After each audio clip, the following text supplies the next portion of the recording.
wanarudi shule, wanarudi dada zetu, wanarudi hao hao, wanarudi dada zetu, wanarudi shule, wanarudi dada zetu, wanarudi hao hao, wanarudi dada zetu, wanarudi shule, wanarudi dada zetu, wanarudi hao hao, wanarudi dada zetu, wanarudi shule, wanarudi dada zetu, wanarudi hao hao, wanarudi dada zetu. Nitagoka bilionea, leo napaza sauti yangu kuelezea. Rais Samia akasema wanafunzi waliopata mimba kujifungua warudi shuleni kuendelea. Hisi hawataka wanawake wawe juu, wasome wafike mpaka chuo kikuu, wasijepata majuto maana ni mjukuu. Koti vipi? Swala hili limefika kwenu na kwa walimu wakuu? Lakini teacher, maisha ni kuchagua. Kwa nini aliyezaa asilee mtoto wake arudi tena shuleni wakati maisha yake amechagua kuwa mzazi? Ama rais atutaka tusome na wazazi? Hapana koti, hiyo ni haki yao ya msingi kupata elimu, japo waliharibu yao misingi.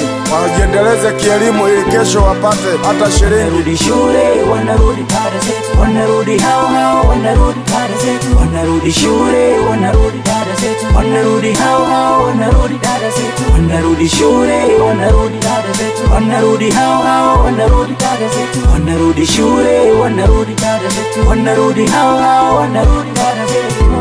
Kitu muhimu, asikae zaidi ya miaka miwili nzengoni, atetee haki yake ya thamani. Je, jamii nasemaje juu ya wanawake kama hawa? Wanaweza kuolewa kweli? Mimi nasema watakaa nyumbani mpaka watasota, maana wameshindwa kujiwekea msimamo, wakaonekana watu wenye maadili mema na busara. Mabinti na washauri, muwe na msimamo ili kesho jejuta. Silaisika kama gogo kwenye mchwa, takuwa balabala, kila gari litapita, la abiria litapita, hata pia gari la mzigo. Tunza mwili wako, sio chombo cha starehe. Wewe sio baa, kila mlevi anafika. Teacher, sema na wanao, mbona wabadilika ama wewe unawajua? Wanangu mmezijua sana hela, mmeacha kutafuta elimu shule, mmefuata masela. Mnaishia kutoa kavu na kubeba mimba kwenye umri mdogo. Mnaweza kupoteza maisha wakati wa kujifungua kwenye kituo kidogo. Wanarudi shule, wanarudi shule, wanarudi shule, wanarudi shule, wanarudi shule, wanarudi shule, wanarudi shule, wanarudi he, wanarudi shule, wanarudi dada zetu, wanarudi hao hao, wanarudi dada zetu, wanarudi shule, wanarudi dada zetu, wanarudi hao hao, wanarudi dada zetu, wanarudi shule, wanarudi dada zetu, wanarudi hao hao, wanarudi dada zetu, wanarudi shule, wanarudi dada zetu, wanarudi hao hao, wanarudi dada zetu. Sisi raia wapenda haki na wadau wa elimu tunamshukuru Rais Daktari Samia Suluhu Hassan, rais wa awamu ya 6, kutoa nafasi kwa watoto wa kike waliopata mimba na kurudi shuleni kuendelea.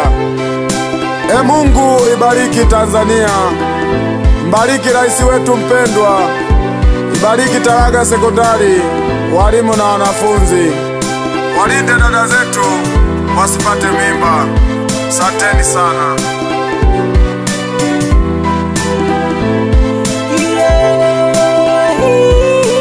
Wanarudi shule, wanarudi wanarudi hao hao, wanarudi shule, wanarudi dada zetu, wanarudi hao hao, wanarudi shule, wanarudi dada zetu, wanarudi hao hao, wanarudi dada zetu, wanarudi shule, wanarudi dada zetu, wanarudi hao hao, wanarudi dada zetu. Teacher Goka hapa, naamini umeipata hiyo. Pesa boy wa dunia. Kote flow msonda